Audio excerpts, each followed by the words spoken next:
India TV9 news Maharashtra. Solapur ग्रामीण cyber police ठाण्याने विशेष मोहीम राबवत CEIR पोर्टलच्या माध्यमातून गहाळ व चोरीस गेलेल्या तब्बल 53 अँड्रॉइड मोबाईल हँडसेटचा यशस्वी शोध लावला. एकूण सुमारे 7,95,000 रुपयांचा मुद्देमाल हस्तगत करण्यात आला असून हे मोबाईल त्यांच्या मूळ मालकांना परत सुपूर्द करण्यात आले आहेत. ही कारवाई पोलीस अधीक्षक अतुल कुलकर्णी यांच्या मार्गदर्शनाखाली राबवण्यात आली. जिल्ह्यातील नागरिकांचे गहाळ मोबाईल शोधण्यासाठी विशेष मोहीम हाती घेण्याचे निर्देश त्यांनी दिले होते.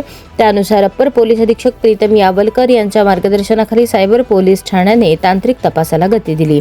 पोलीस उपनिरीक्षक अमित कुमार करपे यांच्या नेतृत्वाखाली CEIR पोर्टल टीमने जिल्ह्यातील विविध पोलीस ठाण्यांच्या हद्दीत गहाळ झालेल्या मोबाईलचा तांत्रिक विश्लेषणाद्वारे मागोवा घेतला. CEIR पोर्टलच्या सहाय्याने मोबाईलचे IMEI क्रमांक ट्रॅक करून विविध कंपन्यांचे 53 मोबाईल हस्तगत करण्यात आले. हस्तगत करण्यात आलेले मोबाईल पोलीस अधीक्षक अतुल कुलकर्णी यांच्या हस्ते संबंधित मूळ खरेदीदारांना सुपूर्द करण्यात आले.